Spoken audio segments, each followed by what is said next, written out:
Olá, 2022 promete ser um ano intenso e de muitas mudanças quando o assunto é eleições. No caso da representação social, a pergunta a se fazer é por que o negro brasileiro não está devidamente representado na política.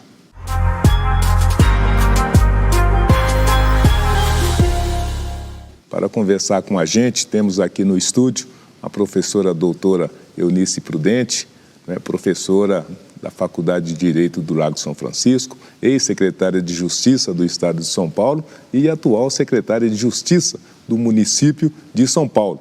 E o ex-ministro da Justiça, da Defesa, o ex-presidente do Tribunal Superior Eleitoral, Nelson Jobim.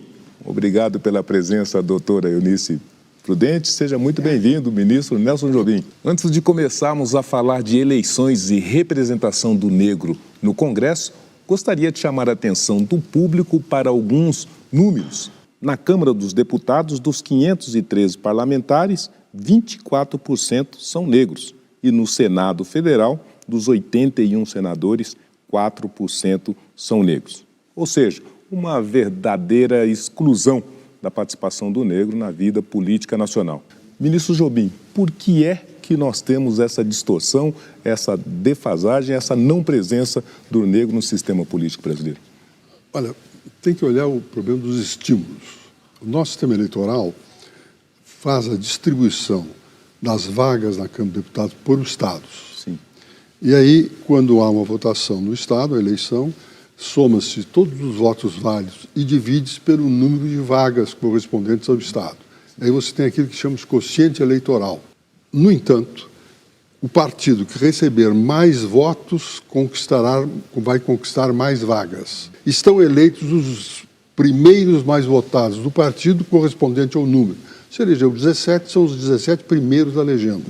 Então você observa o seguinte, como o eleitor vota no candidato, na tradição nossa, e não vota em partido, aí nós temos um problema.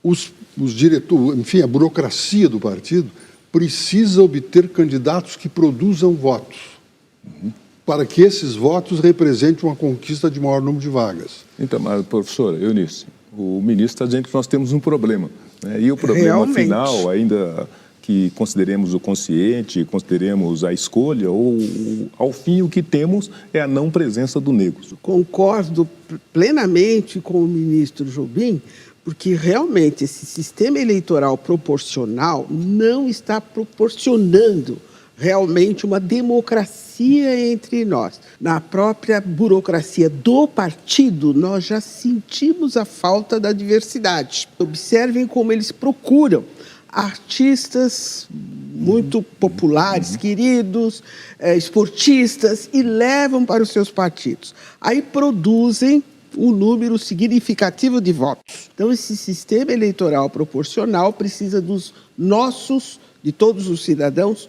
olhos críticos. Essa criticidade também não precisaria ser, não só dos partidos, mas até dos olhares do próprio regime, né? Nós estamos dizendo que a nossa democracia está distorcida e que os negros, pelos mais variados motivos, não chegam e não participam da decisão nacional. Como é que a gente resolve?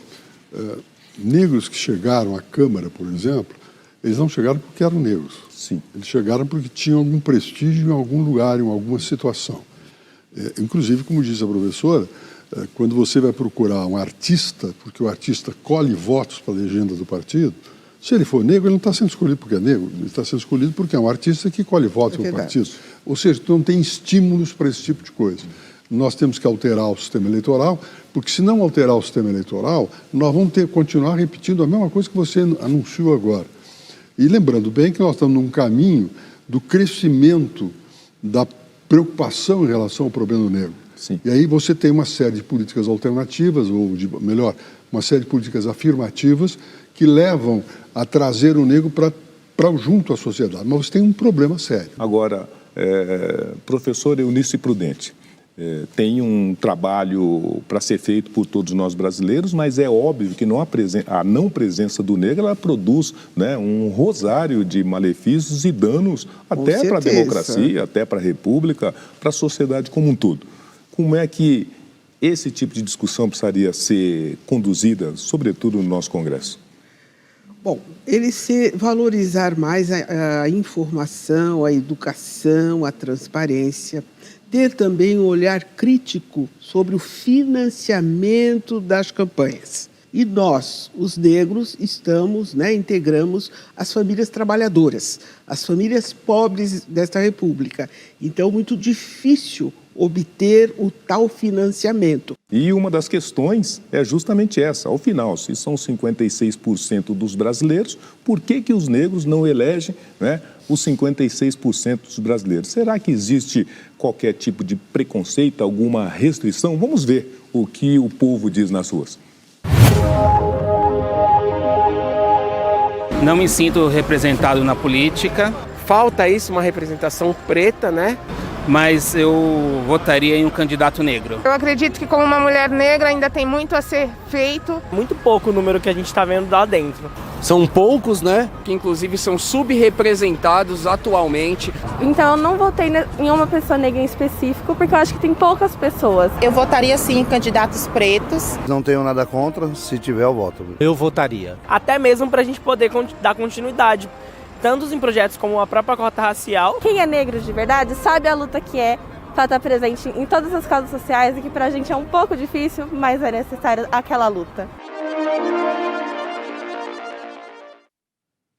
Pois é, nós temos aí uma convergência. A grande maioria acha que precisa ter a representatividade e acha também, né, que nós devemos votar nos negros. Mas o resultado, a resultabilidade disso até aqui nos apresentou esses números. Então nós temos esse dilema, ministro Jobim. Como é que a gente resolve isso? O problema é que não tem oferta de candidato negro. Isso que é aquela população que as pessoas disseram que não votavam porque não conheciam, não sabiam, não tinha. Não tem. Agora, eu creio que se nós fizéssemos uma alteração do sistema político e desaparecêssemos o voto unipessoal, ou seja, você votar no candidato, para você votar numa lista de partidos, você poderia estabelecer nesta lista uma cota. É uma opinião respeitável, sim, mas é que os próprios partidos não detêm essa confiabilidade pelo povo. Não é? E não por acaso, é pelo comportamento, pela própria atuação histórica dos partidos políticos no Brasil. Nesse momento, me chama a atenção um pensamento muito sério da pensadora Sueli Carneiro. Sim. Direita, esquerda, eu continuo sendo uma cidadã preta nesta sociedade.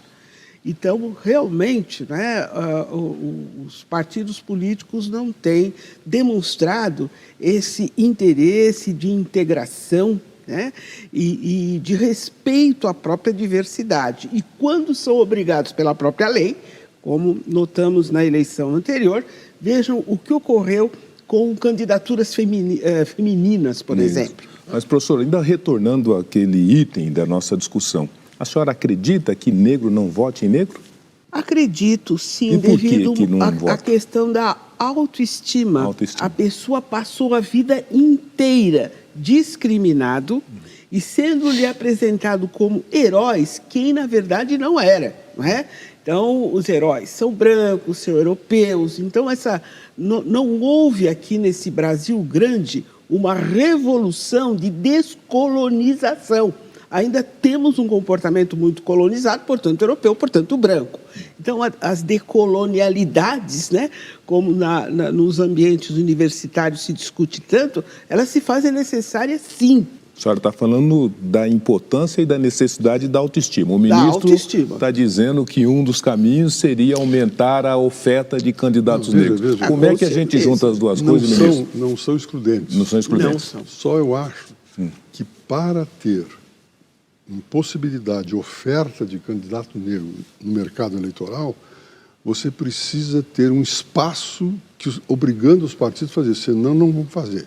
A senhora concorda com isso, professora? Em parte, sim, continuo acreditando muito numa transformação pela educação e pela informação. Em 10 anos, nós produzimos novas cabeças, novos cidadãos. Mas, para isso, é preciso, sim, investimento na informação, na transparência, na formação da cidadania. O que esperar das eleições de 2022 com as medidas afirmativas para a maior inclusão de candidatos negros na composição dos partidos e divisão dos orçamentos e tempo de mídia? Antes de sair para o intervalo, vamos ouvir a opinião do cantor e compositor Chico César sobre o papel do negro na política. Eu sinto que há pouca diversidade racial, uma representação do que é o Brasil, do que é a nossa gente. Há poucos indígenas, né? Há poucos negros, há poucas mulheres, né? Acho que o Brasil precisa se ver no Congresso. Eu sinto, inclusive, que houve um embranquecimento, né? A presença do homem branco nas posições de comando. Essa diversidade que existe no Brasil, ela é benéfica em todos os setores e ela precisa existir no lugar de fala que é o parlamento.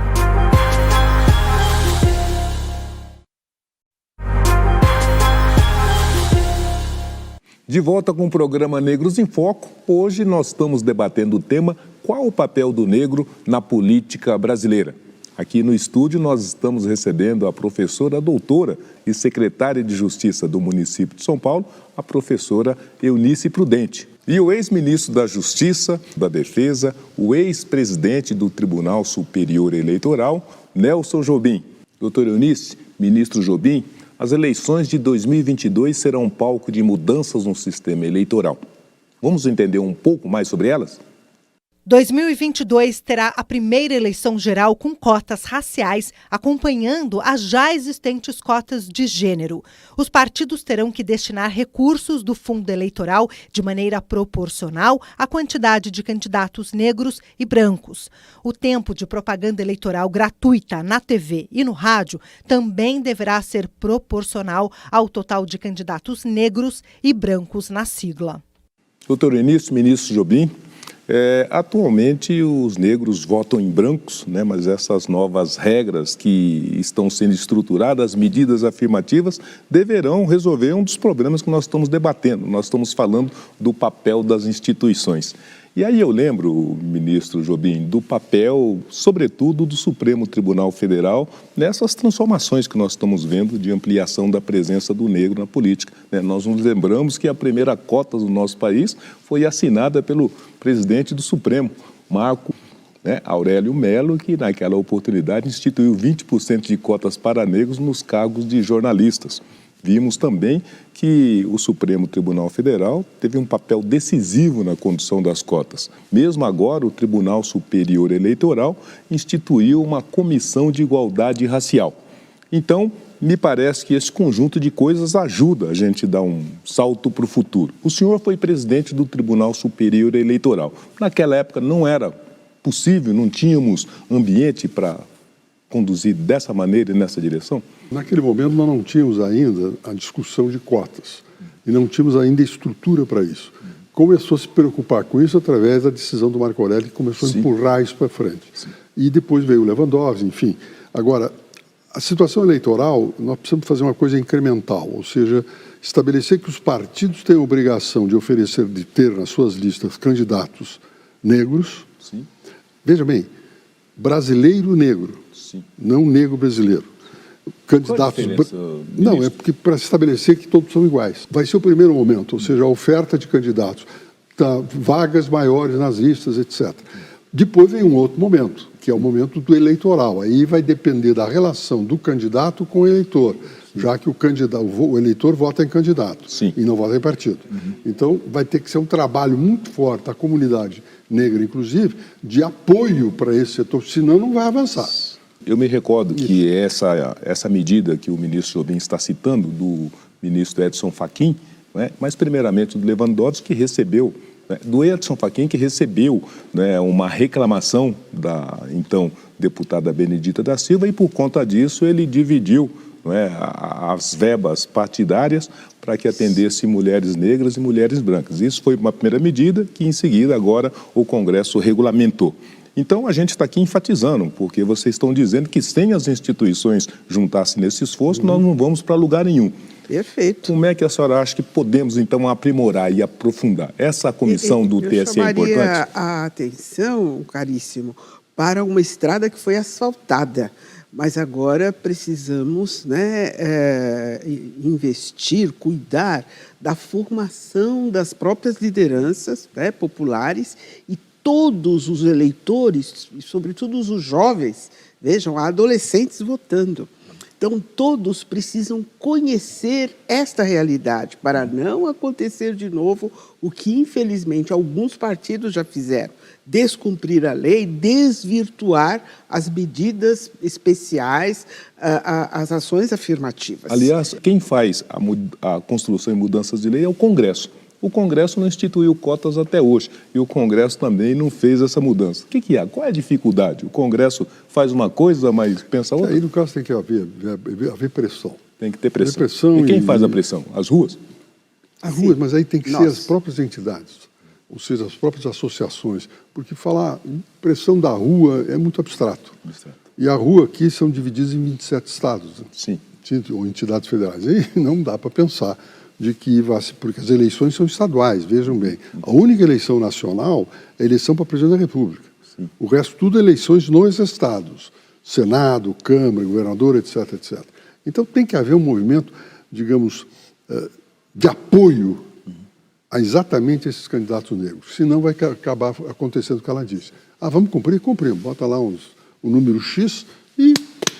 na hora de dar espaço na televisão, dar espaço para ir no comício, dar espaço para isso, começam a segurar.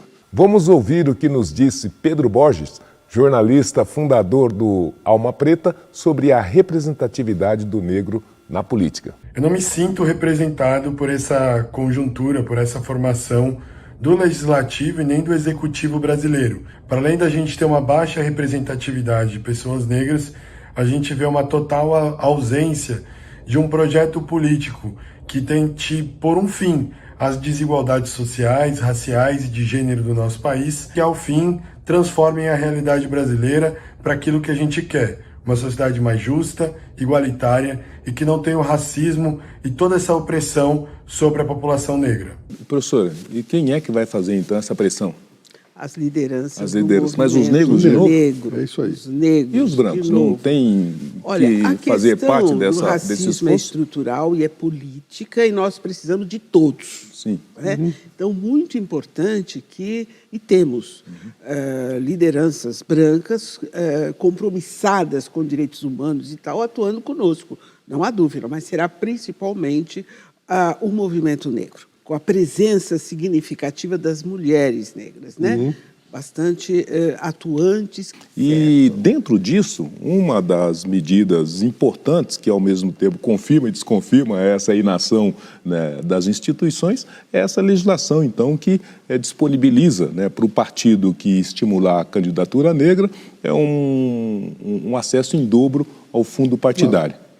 É uma boa medida? É uma boa medida, tem que ser todas essas medidas que importam em dar mais espaço, são importantes. Sim. Agora, como disse a professora, a doutora Eunice, se o movimento negro não se mexer, não pensem não que movimentos brancos vão fazer isso. Não vão. O que tem sido o movimento negro? Ele tem sido um grande construtor de cidadanias. Nunca se ouviu do movimento negro qualquer atitude, qualquer provocação, qualquer ato violento, muito pelo contrário, né? Como começamos lá nos idos de 80, criminalização da discriminação racial, mas depois vieram a construção das políticas de ações afirmativas. Veja, né, o encontro de Durban, o quanto o movimento negro esteve ali de todo o mundo, né? E o quanto os brasileiros estiveram ali com as suas propostas. Que propostas? Não é?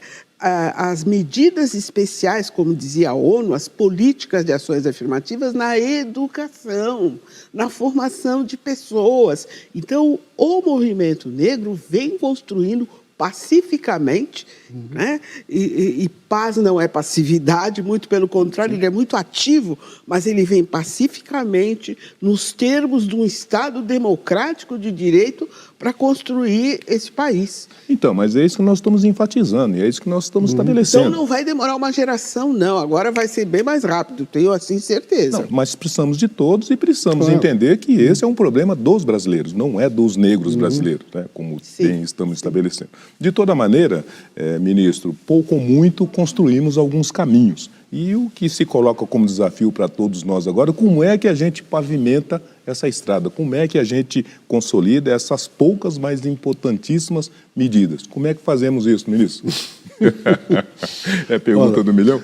Isso aí tudo é um processo, né? E nesse processo você vai aprendendo os mecanismos mais eficazes para produzir resultados. Eu creio que temos que agir. E no agir a gente constrói as soluções e os caminhos. Então, nesse caso, eu acho que tem que começar e vai se ajustando, inclusive com realidades distintas. Por exemplo, você não vai pensar que a realidade do negro na Bahia é igual à realidade do negro no Rio Grande do Sul. Logo, o tratamento tem que ser de acordo com, digamos, o universo do universo que o assunto vai ser conduzido. O diálogo trazendo, sim, todos para essa discussão. E aí não há discussão fora do Estado democrático de direito. Então, o que todos nós brasileiros, temos que estar muito unidos, né, é afastando qualquer fascismo, qualquer ditadura. Porque só no Estado democrático de direito nós vamos conseguir esse congraçamento, essa atuação das ruas, que hoje essa liberdade de expressão via as redes e tal, para que o movimento negro atue e possa chamar a atenção de outros. Não tem receita, é o diálogo mesmo, muito diálogo e transparência e informação.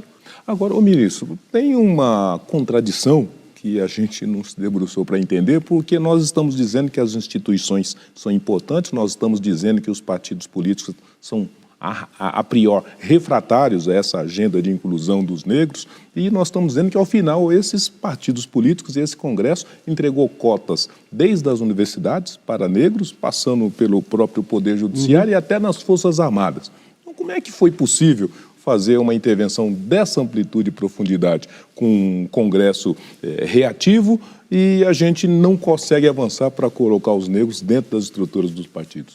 Vejam, agora começou, há pouco começou o processo de inclusão de negros na área partidária. Sim. Ou seja, isso tudo é consequência, inclusive, da inclusão em outros aspectos. Mas o problema tem que avançar e o movimento negro tem que apoiar para conseguir alguma coisa que é vital para os partidos, é que os negros possam produzir votos. Com certeza. Chegou o momento mais importante, né, da nossa festa da cidadania, o momento do voto. E o voto pode ser efetivamente a ferramenta de fazer mudanças. A senhora acredita, professora Eunice Prudente, que o voto pode ajudar a consolidar essa agenda que é tão importante para nós brasileiros? Sempre acreditei muito no voto, né? E acho que é uma forma de participação política muito respeitável, principalmente nesse momento em que os movimentos sociais, em especial o movimento negro, está preparando esse novo momento, eu acredito. Ministro Jobim, estamos no caminho certo? É caminhar, não parar. Se parou, volta tudo para trás. Tem que caminhar e ir se ajustando aos problemas que vão surgindo, na medida que vão surgindo. Lembre-se que o processo democrático é um processo de criação de consensos. E o consenso só se dá pelo diálogo. Muitíssimo obrigado pela presença, professora Eunice Prudente. Acho que a honra é nossa. Muito obrigada. Obrigadíssimo, ministro Jobim. Muito obrigado, foi bom te rever. E para vocês aí de casa, Negros em Foco volta semana que vem, aqui na TV Cultura.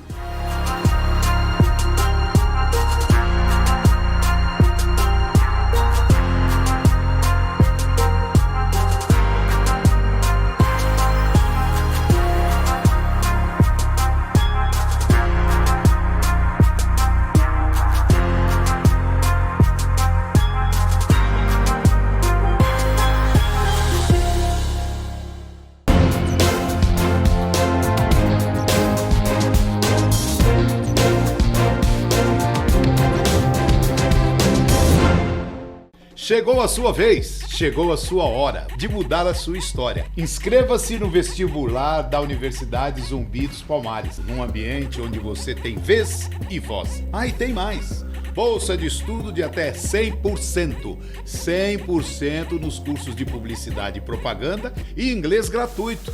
Durante 2 anos. Olha só, durante 2 anos com certificação. Vestibular Zumbi dos Palmares. Aqui você pode. You can.